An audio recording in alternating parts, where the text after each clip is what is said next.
So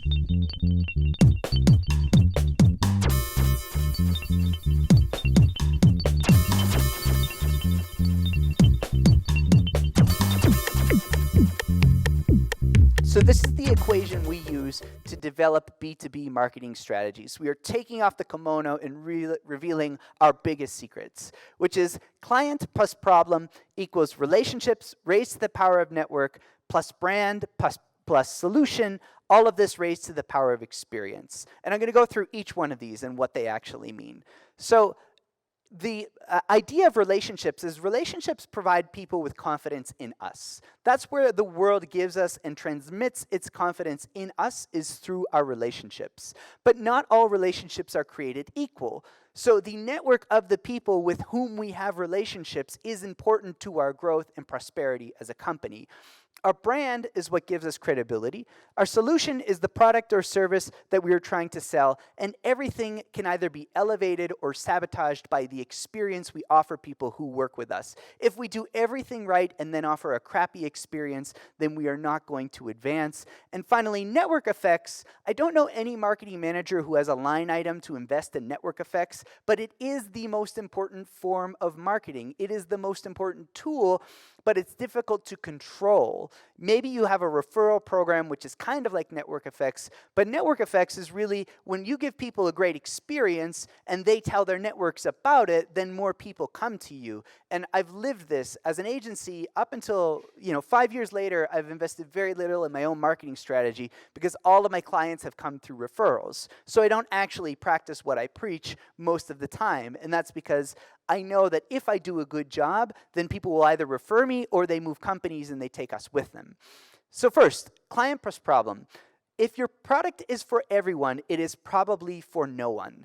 If you understand what happened in the last US election, then you understand that Donald Trump is the first digitally inclined president because he understood that in the digital age, it's not about appealing to everyone. It's actually about appealing to a specific group of people. And if you can't say who you're not for, then it's very difficult to say who you are for. Now, inbound marketing preaches this idea of the buyer persona, which I think is somewhat flawed. A buyer persona is often someone who holds a specific role, so we're going to sell to CMOs or the head of HR, or maybe it's built on demographic information. But the ultimate factor that unifies different groups of people is the problem that you help them solve, which is why these two things go together. Procurement happens differently in every single company. So if you say, I'm going to sell to the heads of HR, but then in some companies, the head of HR is the decision maker, in other companies, it's the CEO, then you're going to be building a strategy based on a flawed notion. And when we understand the problem, most brands I start working with don't really understand the problem they're selling for their clients because they never ask them. They just assume. So the best marketers I find are people who leave an industry and then sell back into that industry because they're fluent in the technical language, which then inspires confidence in their solution. So this is really important.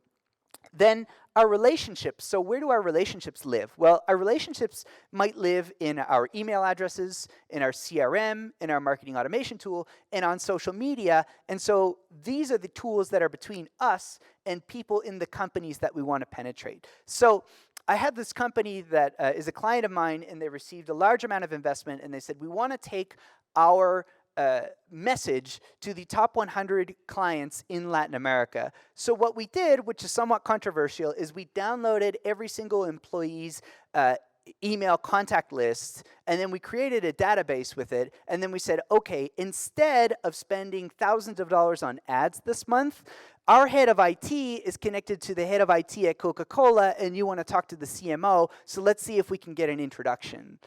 And that was the easiest, the path of least resistance, even though the process of building this database was very manual and it was very painful. In the end, it was much more effective than spending a lot of ads that are easily ignored. So we probably already have a lot of contacts in the companies that we want to sell into. We have to be able to map our contacts in order to be able to get there. And as I said before, not all relationships are built the same. So let's say you have a new company and you want to give your product away so you can build a case study. And you have two choices. You can do this with WestJet, or you can do this with your uncle's business in Red Deer. And as obliging as your uncle's business in Red Deer might be, showing their logo off on your case study is not going to mean the same thing as saying, I did this thing for WestJet, and people are going to think, oh, he works for WestJet, we should maybe work with him too. So we have to be strategic about with whom we build our stories.